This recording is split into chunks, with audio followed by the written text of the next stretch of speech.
another episode of Come Over for Dinner. I'm so glad you're joining me today. Today, I have a very special guest from Texas, my home state. One of them. I claim Texas and Arkansas since I lived in Texarkana, a border city. Her name is Amanda Webb, and I am so excited to have her today. Welcome, Amanda. Hi, Bess. Thank you for having me. I've been looking forward to this. Wonderful. Well, she is one of the listeners of the show, and she sent me an email that was so kind. I'm going to share just part of it. She said, I would like to write in and share how much I'm blessed by your show and am so thankful for it. Hospitality is a passion for our family, and we're thankful for the love of Christ that we can share with others through this special command. I've listened to each episode, and our hosting skills have been benefiting so much. There's always something new to learn about home and kitchen management, guest comfort, meal ideas, and I'm just eating it up in quotation marks. I think my favorite episode so far was with the French chef husband. That was Francis Foucachon.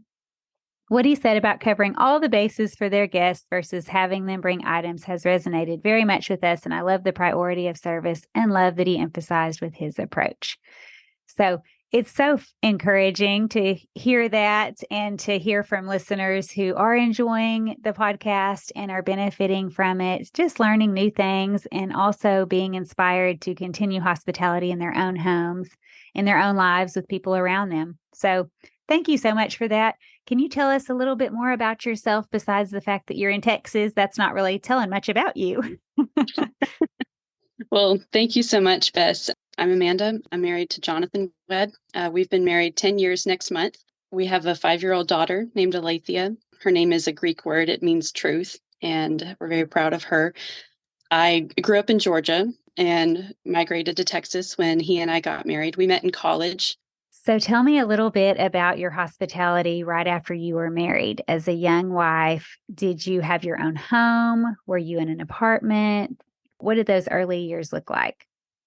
Well, we started off in apartments. Our first apartment was about 600 square feet. And 3 years later, we upgraded to an apartment that was 700 square feet. Ooh. It felt so much bigger. Oh, yeah, it sure would. We would have people over in our apartments and we would just eat it up. We just loved it. I've always enjoyed having people over, usually like one family at a time, come over to our apartment. Family that could be a church friend. And so when we got married, my mother-in-law would have basically every Sunday night, all the local family. It started of about 15 of us, and now there's about 30. And so all the local family will come over to our house and we all have dinner. That usually is like a pot roast. Sometimes it's spaghetti. It could be chicken and rice, just kind of whatever is on hand. Everybody's welcome to come over and have it. But when we got married and we were going to church, we wanted to kind of cycle through having not just going to family dinner with her, but also bringing people into our home on a regular basis. We set a goal that we wanted to host every family within our church to come over. So we just started working through the directory.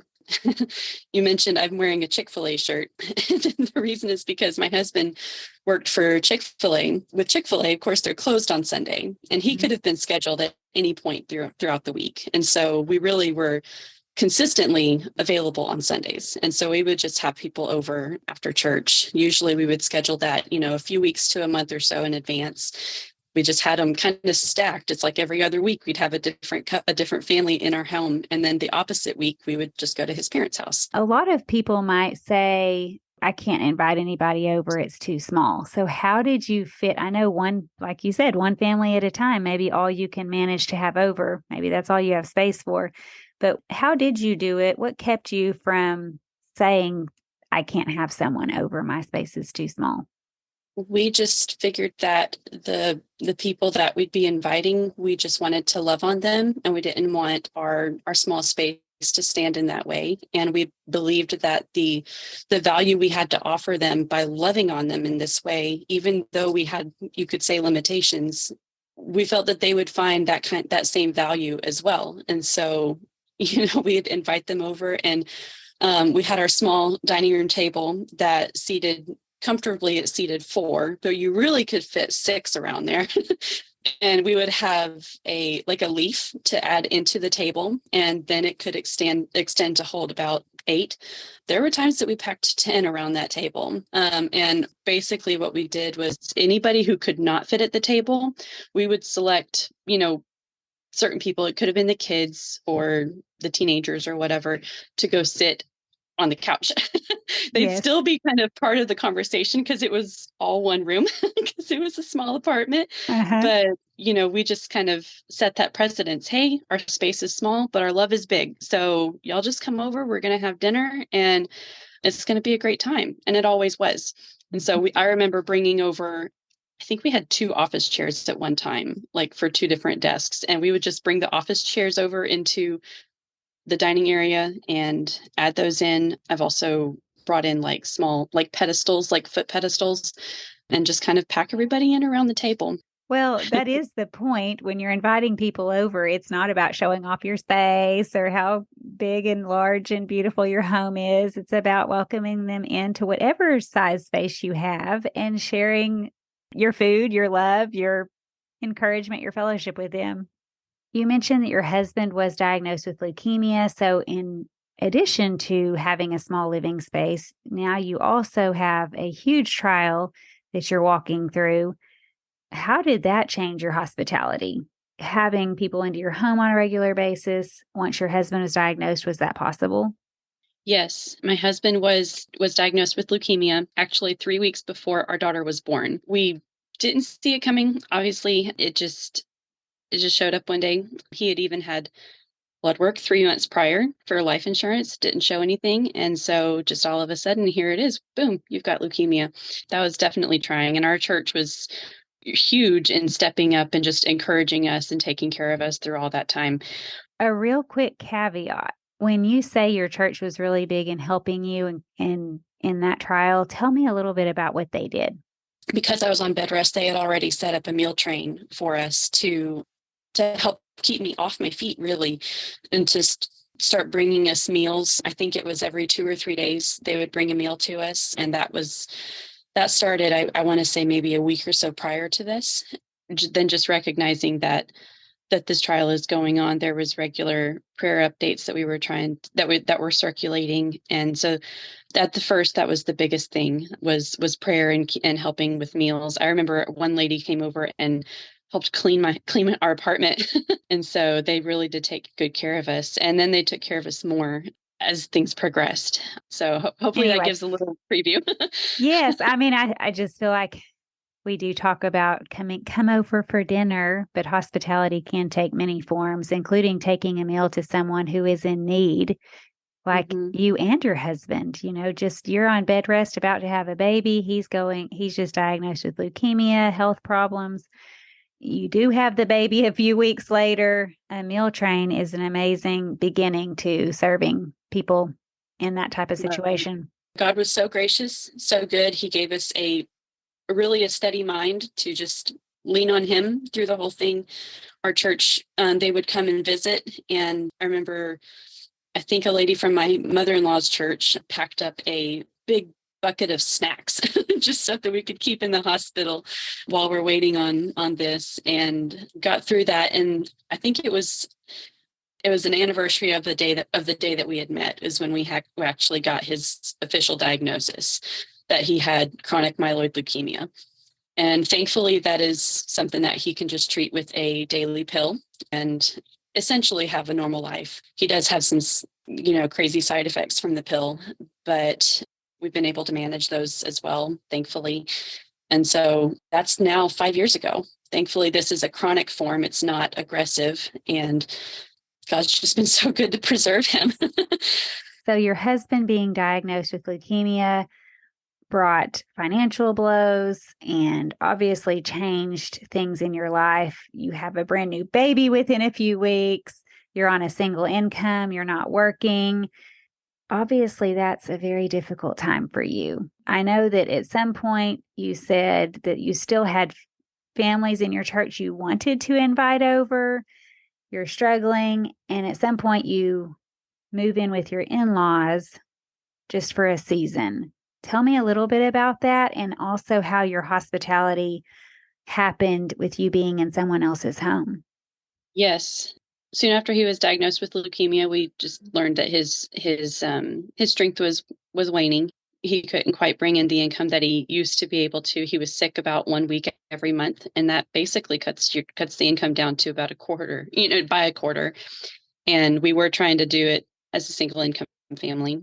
We continued as long as we could, and we ended up to where we only had about 7 or 8 families left to invite over out of a group of 40 over the whole church. And so we had to stop simply because we couldn't afford it anymore.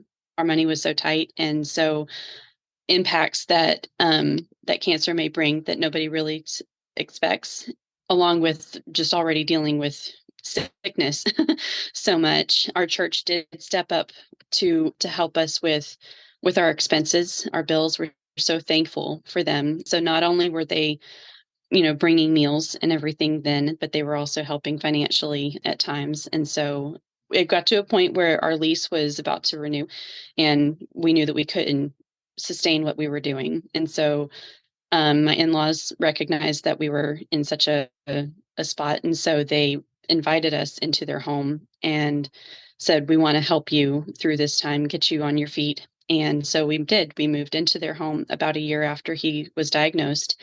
We were not hosting people at that point, but as we started to have a little bit of wiggle room, be able to breathe a little bit more, simply because, okay, this one specific need of housing, it's taken care of. Now we can try and resume life and rebuild. And so hospitality was really one of the biggest ways that we were serving the church before, and we wanted to resume that.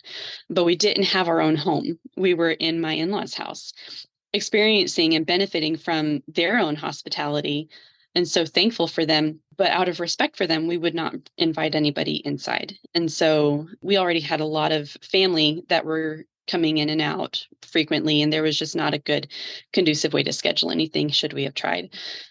So what we would do is we would just invite a family and tell a family from church, hey, we would love to get together with you. It could have been a family that we were really close with already, or somebody new, it could be the pastor and his family. We just kind of took whoever the Lord had placed on our hearts, and we approached them and said, hey, we would love to host you for a meal. We're in my in-laws' house, and so would it be okay if we just prepare a meal and bring it to you? We can do it in the crock pot to where it's heating up over, while we're in church, or we were still like Sundays basically was the best kind of only time that we could do it. And so we would heat it up in the crock pot, or we would put the meal in oven dishes and just sometimes both and, go heat it up in their own oven. And we would just try and cover as much of the meal as we could. We would just prepare meals that we would have already been eating ourselves, at home. And so that way it was simple-ish, and not too over the top. And it would just, kind of be like eating home comfort foods a lot of times. Some casseroles, oven chicken, vegetables on the side. Sometimes I would even use their own kitchenware, their own Mm-hmm. pots and pans. Most of the time we would use their own serving utensils and everything. So we'd have the meal with them, fellowship around the table, and just get to know them more if it's somebody that we didn't know very well. And then after the meal, just kind of clean up and just continue talking as long as they wanted. We never had anybody say, no, that was not okay. I'm Everybody was sure they like, were oh, are you thrilled. sure?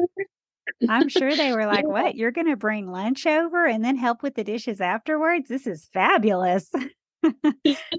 That's a great compromise. I mean, Yeah. if you're in a situation where you don't have the space, somebody else does, you bring the food, they provide the house. There's nothing wrong with that. That sounds like a great compromise. So you mentioned finances earlier, and it is very true. There are times in life when you can be in dire straits and you're barely affording the grocery bill. And in those instances, it's pretty difficult to think about hosting other families over on a regular basis. And so thinking through ways that you can just get together and all bring your own food, like a picnic at the park, or get together and everybody provide a part of the meal or something like that. I mean, there's definitely ways to be creative and still have fellowship with other people. So I love your ideas. One of the things you told me is that hospitality is a way that you love to serve others and you have really worked to do it well. And it's a passion of yours that you love to pass on to others. So I'm taking you up on that. We want to hear your favorite recipe. What do you love to serve to others coming into your home? I have two favorite recipes currently. It was hard to whittle it down, but the two that I'm going with, one is Salisbury steak. Most people are probably familiar with this. That's a comfort food. That's Yeah. delicious. Yes, we love to make it. You're basically making your beef or venison. My husband is a hunter, and we love to substitute venison for beef. You just have to add a little more fat because it's so lean. And so you're making your patty, you could call that seasonings, spices, the egg and all that. And then the gravy to go with it. We love to have it with onions, with peppers, with mushrooms, and just load it up with all that goodness. I like to keep brown gravy mix, like it's like a big seasoning canister of it, and I'm just kind of sprinkling that in. Let's add some goodness there. That And sounds so we'll very usually Southern. have that with, Mhm. We usually have that with mashed potatoes or white rice. Most of the times we'll have like home canned green beans from my grandmother, or we'll have broccoli or carrots, asparagus, a simple vegetable side. Lately, when I've served it recently, I've had it with butter cookies, gooey butter cookies for dessert. And I'll share Gooey these butter recipes with you. cookies. Yes, I will post these recipes on my website at comeoverfordinner.com. There is a tab at the top right that you can choose that says index. There's also one that says recipes where I think it would have your particular episode with your all of your recipes listed. But under index, you can find it in alphabetical order and also by category. Like if you're looking for these cookies, you could just go to desserts and then cookies underneath that. That sounds delicious. Gooey butter cookies. Oh, yum. Yes, they're wonderful. The menu you've mentioned so far, I know you said you have a second one, so we'll get to that for sure. But what you've said so far is definitely comfort food. And I think anyone being welcomed into your home would love this. I have a hot tip on green beans that I've been wanting to share, but I'm a little scared to share it now that well, I'll tell you the story. There's these fine green beans in the frozen section of Walmart. And when I visited the South, I happened upon them. I was making food for a lot of people and thought I just need to order. I was actually doing a Walmart order. Wasn't sure about the quality of fresh green beans I would get. So I ordered some frozen green beans. Great value brand, less than $2 for a bag of what's called fine green beans. And they were petite and long and slender and so delicious. I mean, they reminded me of some kind of gourmet green bean. And I Hmm. thought, I'm going to do this every time I have company over. Well, not every time, but when I wanted to serve a frozen green bean, like who serves frozen green beans? But I'm like, this is company worthy. Everybody raved about them. I served them more than once for different meals that I was cooking. I was down south. My daughter had her first baby, which was so exciting, but I was cooking for the family. And when the in-laws would come over, we had family meals. And anyway, did these green beans multiple times. So delicious, just steamed on the stovetop with some salt and pepper. The bag says you can steam them in the microwave. Didn't do that. I just did it on the stovetop. Then I come back to Idaho, buy the exact same green beans, and inside the bag, I bought 2 bags. It is not petite green beans. They are regular, full size, chewy, waxy green beans, not the same product at all. So I'm really hesitant to recommend this because this was going to be one of my top recommended hacks for hospitality. Like if you need some frozen green beans, these are the ones to buy. So I don't know what's happening with these green beans, but I would say try them and just see what you get. Because I'm wondering, hopefully, that there was some mistake in the assembly line and that I will actually be able to get these fine green beans again.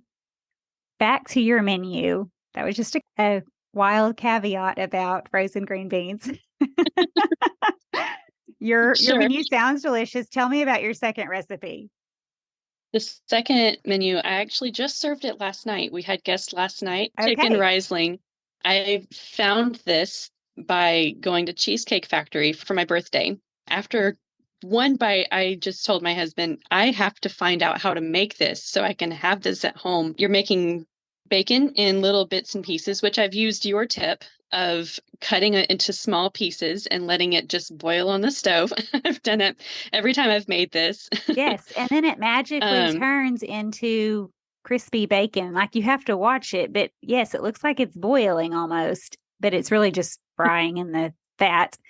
But then all of a sudden it magically turns into these crispy little bits of bacon that you have to pull out pretty quick at the end, but it's a fabulous way to go when you're cooking a lot of tidbits of bacon. Absolutely. And so this is dredged chicken breast that has been cooking in bacon grease, basically. And you're adding chopped onions and mushrooms to the remaining grease after you've done the chicken. Add the wine to deglaze the pan. Add some more wine for flavor. That cooks down. Add some cream. And the original recipe does not does not have any way to like stretch the recipe. But I found a hack from my mom. Basically, is that you take a broth. In this case, I used chicken broth, and you warm up just a small bit of it and let the rest of it go into your recipe. Let that get hot. So you warm up the small bit separately, say the microwave, and then you add a spoonful of cornstarch into that, and you just get that blended real good. And then you add that into your recipe, and it's warm, and it just kind of like just perfectly blends into the whole rest of it. And that has stretched it. So kind of a little tip there that I've incorporated into the recipe, and I've not had it fail yet. It's been really, really great. And so you serve this with buttered angel hair pasta. I did it with green beans. I'll tell you my trick with the green beans. And so, not to steal your thunder, of course not. No, we need all the green bean tips. We have to figure out all the ways to enhance green beans. So the way I like to do green beans, and I do this every time, I just take the fresh green beans, and I have ordered from Walmart pickup very frequently. And I usually, as long as I use them within a couple of days, usually they're still fresh, just right. I cut the ends off. I drizzle a good bit of olive oil in the pan and start just, cooking them in the skillet. And I add slivered almonds into it and just let those cook with the green beans. Sometimes I'll use another tip from another guest, the adobo seasoning, and I'll Mm-hmm. just sprinkle that on top and just let that keep cooking. Sometimes you may have the sides of the green beans be a little brown, not quite black, but just from being on the direct heat. But they always turn out perfect and so flavorful. That sauteed almond, I don't know what it is about it, but it just helps the green bean just right. Yes, when you toast nuts, they turn delicious. That's my favorite way to eat nuts. What kind of salt do you use? Just sea salt. Okay, sea salt. Some people love Mhm. sea salt. My favorite is kosher salt.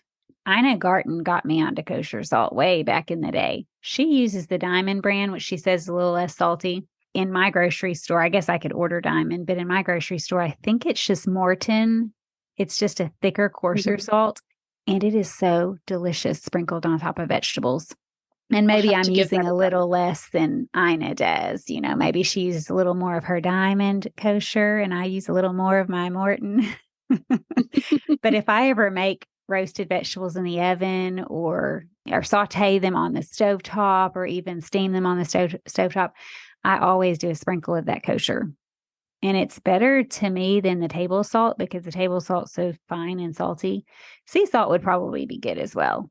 Anyway, another hot tip. Green beans Perfect. and salt today, guys. It's really interesting. It's really good. I've also heard of cooking green beans with chicken broth, and that brings a lot of flavor to them too, I or have with bacon or bacon grease. And so mhm. there's lots of things you can do with green beans. I have heard of someone cooking. Okay, so they're making mashed potatoes, but instead of boiling the potatoes in water, they're doing it in chicken broth. I have yet to try it, but I want to try this. I think my sister told me about a chef doing it, and it just gave a lot of flavor, a beginning flavor to the potatoes. So I need to try this before I put it out there. Yeah. It's the thing to do. To be continued. Okay, well, these Um, sound like great recipes, a great menu. You mentioned your dessert. Anything else on that menu? on that one, I finished it out with a sourdough. I'm just starting with sourdough, and then peach cobbler, Georgia peach cobbler. I don't know Delicious. if you know the difference between Texas peach cobbler and Georgia peach cobbler. No. The Texas, or at least what I've experienced since being here, the Texas peach cobbler is that I've seen it where it's mainly like peach pie filling in the pan. And then you have like a crisscross like pie crust on top with like some sugar and cinnamon and everything. The Georgia peach cobbler, I've been told to enter it into a competition. I have yet to do it, but Okay, well, we have to I'm just, have this recipe now. If it's oh, you're competition gonna have it. worthy. You'll have it. No worries. I'm gonna make sure and share it. And it's so easy. And so you're preheating your oven to like 350 and put 2 sticks of butter in a 9 by 13 glass pan. With the 2 sticks of butter, Southern cooks are right on board. So keep going. You let that preheat in the oven and the butter is melting with it. And so then while that's preheating, you're mixing up your batter. And that is 2 cups of self-rising flour, 2 cups of sugar, 2 cups of milk. That's it. Mix that up. It makes it a little around the not consistency, but the thickness or so of pancake batter. It's really thin. You pull out the 9 by 13, pour that into the butter. Don't mix it.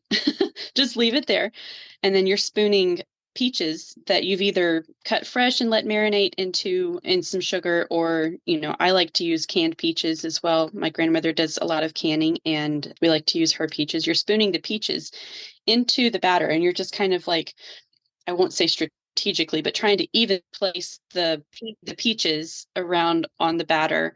You can have as much peach to batter as you want. Place that in the oven and it's going to cook for about an hour to an hour and a half. You want the top to be golden and just kind of have a crust around, not a crustiness, you could say, around the edges and the top. And it is just yummy, gooey goodness. And you can have that with ice cream or not. Hot, cold, doesn't matter. It's just the best. Well, right now in the summertime, a lot of people can find peaches at their farmer's market. This would be the perfect recipe to make. In fact, they're still at our farmer's market. So next Saturday, I know what I'm going to go and buy peaches for. This That's peach right. cobbler is on the menu. Do Yep. you So prep good. any of this ahead of time? Do you have any particular shortcuts or time savers you would use with this? I mean, I know a lot of this stuff you potentially could make the day before and then reheat or something along those lines. Do you ever make your dessert ahead of time? Can you make that peach cobbler early or does it need to be cooked the day of? The peach cobbler definitely needs to be cooked. Like if you're going to serve it hot, it's best when it is fresh hot. You can Mhm. reheat it, but it just is not going to have It's the not the same same. textures. Right. It's still good, but not quite the same textures. I like to prep my entrees ahead of time if I can. And, like I learned with bringing meals to people after church, use the crock pot. A lot of times you can make them ahead of time and either set it in the fridge or the freezer. Why did I put freezer? I'm sorry. You can set it in the fridge overnight and then, reheat them in the crock pot.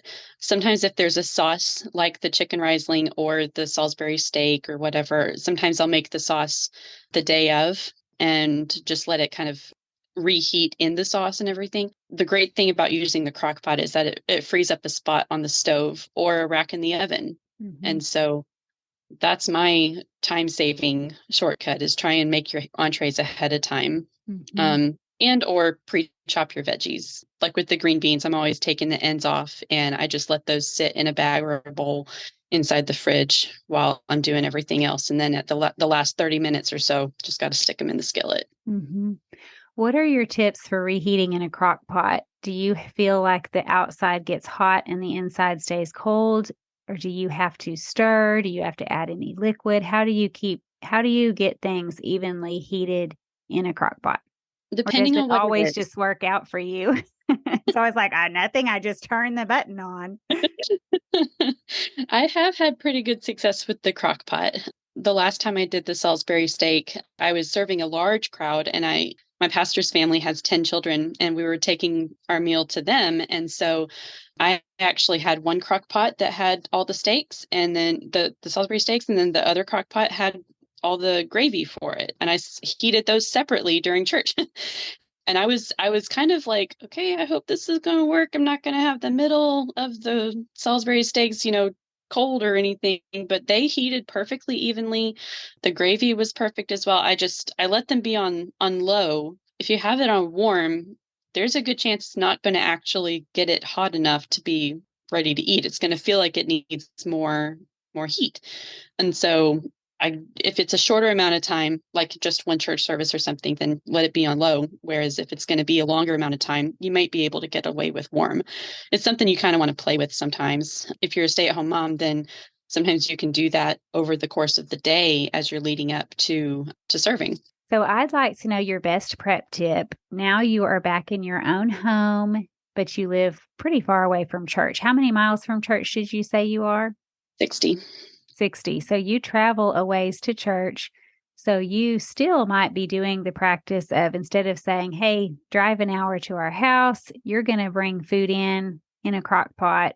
You're still doing what you started at your in-laws' home, which is a fabulous idea, so that you can still have fellowship and a meal with the families of your church.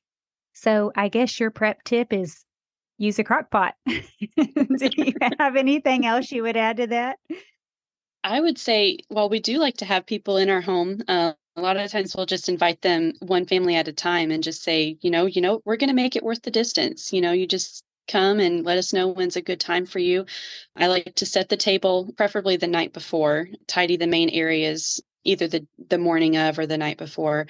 Something that really helps me with my prep. I did this when I was directing the camp kitchen, and I just do this now. I like to write out any bake times and any menu items, everything that I'm preparing, and when do they need to be heated or when do they need to go in the fridge or whatever. I like to just write it out. So I have my game plan and I just work through it in order best I can. I like to use a dry erase. That way, once it's done, I just erase it. It's gone. I don't have to think about it anymore.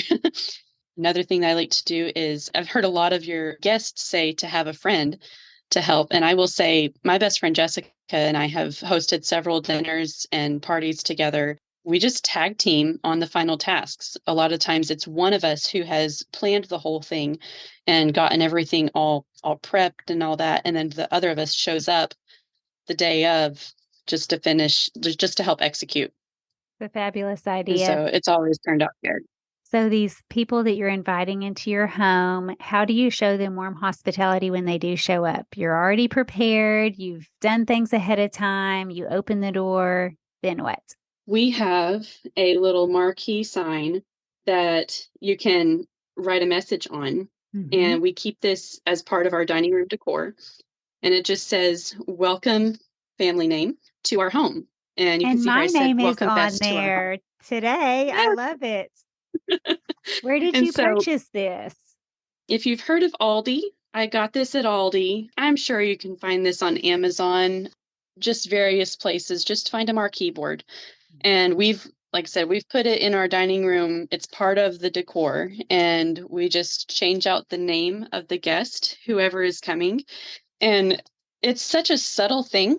A lot of times they don't realize that it's there until they're just kind of looking around. Oh, Like, my oh, name. my We've made the name in board. lights. I'm famous. Exactly. And so we've had really great responses to that. And it's been really sweet to do that. I will say also do what you can to get your kids on board, like help them be excited that your guests are coming. Sometimes I'll tell my daughter, she's 5. I will always tell her that somebody is coming. And I will just say, your friends are coming. They're coming over for dinner in 2 days or whenever they're coming. But if it's somebody that she knows and that she really gets excited about, I'll just leave it at that. I won't tell her who it is. Sometimes if I just need to prepare her, I'll go ahead and tell her. But she's getting suspenseful. She's up in the living room watching for them as I'm finishing things in the kitchen. And then she sees them and she'll just say, it's them. I know them. They're my friends, and she gets to open the door. And this is what the guests hear. They get to hear her being so excited. And it is just too precious. Like, So get yeah, your kids they're excited about who's coming. the guests are the big surprise, the present. Right. That's a fun feeling. Something that she likes to do, which just goes along with her being excited that they're coming. you've seen those tall, narrow signs that people may put on their front porch. It says welcome or bless our home or whatever. And so we have one that we got for Easter. And on one side it says he is risen, and the other side says welcome. Usually we keep that in our dining room. But when she hears that we have guests coming, she won't even ask. She'll just take that sign and she will move it to the living room at the front door, to where that is the first thing that you see when you walk in the door, and it says welcome. And I say, well, why do you want to put that there? It goes in the dining room. She says, Mom, we have to say welcome to our guests. That is precious. Well, she is already a hospitable host. I can tell she is doing a fabulous job. So tell us your must-have kitchen item and where we can find it. When we moved into my mother-in-law's house, I was moving into a fully stocked kitchen. Everything that you could have possibly thought of and needed was in that kitchen.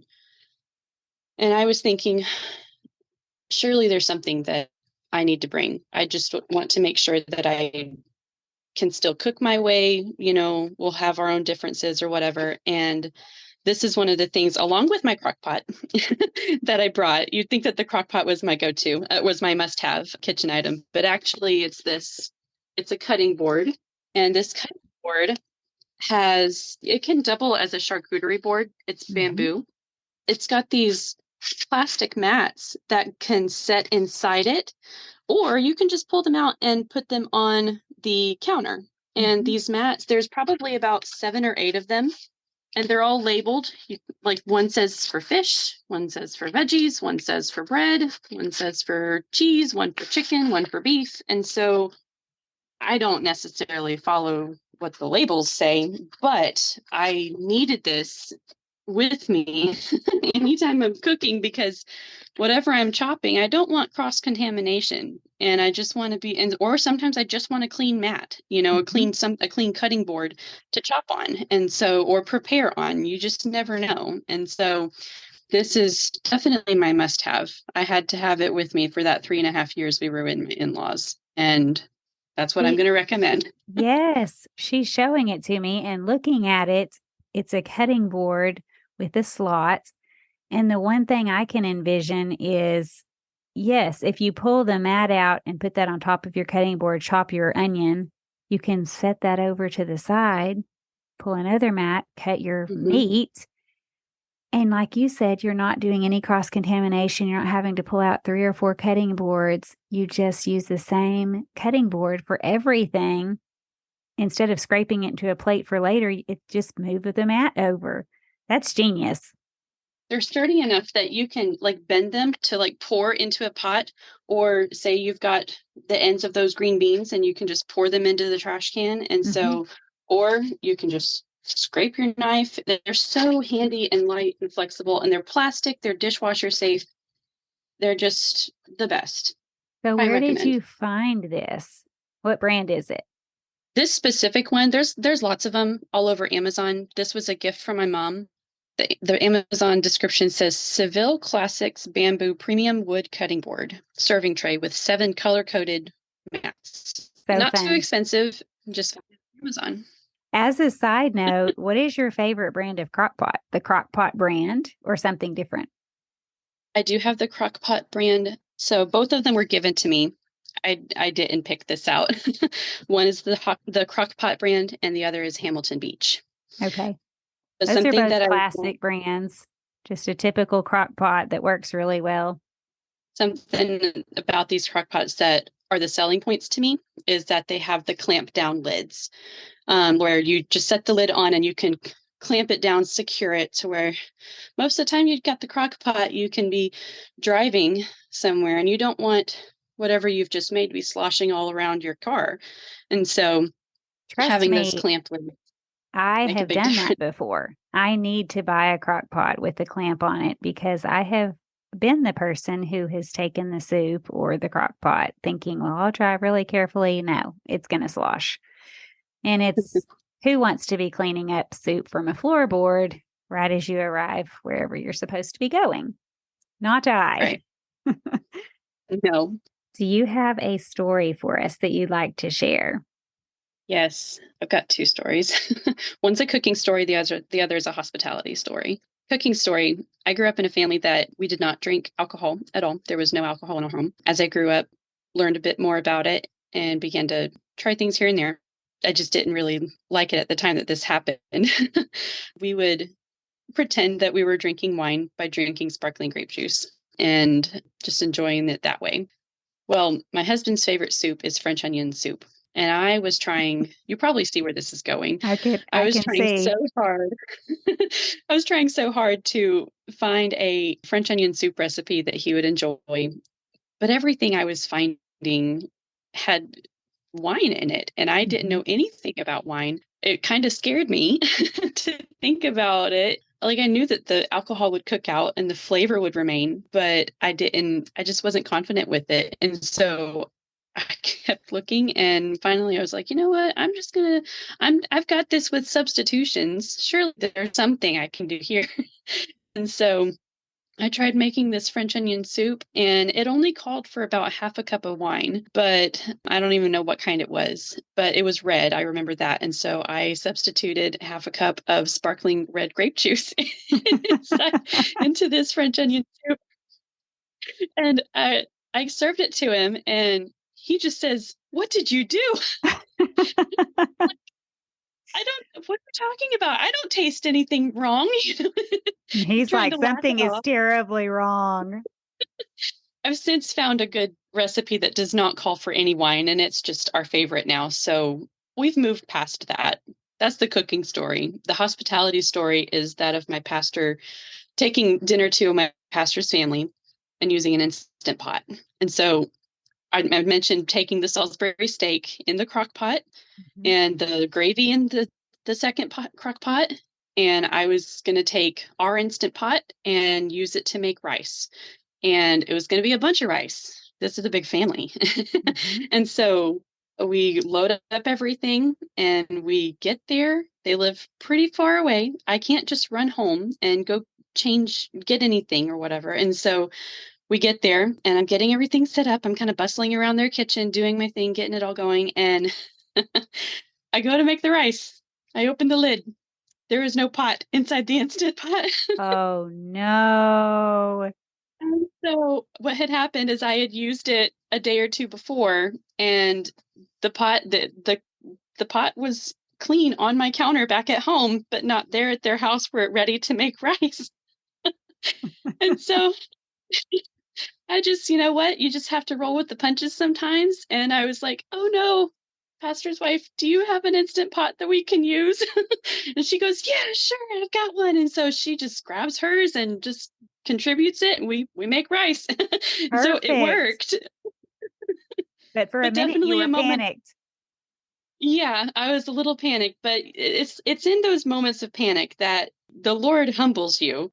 I remember taking a cake that my sister-in-law, who is a cake decorator, taking it to a baby shower that I was throwing, and this cake was beautiful when I picked it up, and then when I got there, it was not beautiful anymore. Yeah, I'll just say that. I maybe it was my driving, I don't know. And I got there and I asked my pastor's wife, I was like, look, I'm really embarrassed to serve this, but it's the only cake we've got for this. And she says, you know what, Amanda, we're humble people. We're just going to eat the cake. Mhm. So we It's did. going to taste delicious. Nobody will care what it looks like when they're eating it. But it taught me a lesson, it's not about us. It's not about what can we produce, what can we do well or not well. This is about just love people. We're going to humbly love people and, accomplish what the Lord has set before us. Great point. Great stories as well. Well, thank you so much for sharing everything with us, your delicious menu, recipes, your prep tip, your advice, your must-have kitchen item, and your stories. I'm so glad you took the time to join me today. Thank you. Of course, it's been a pleasure. Until next time.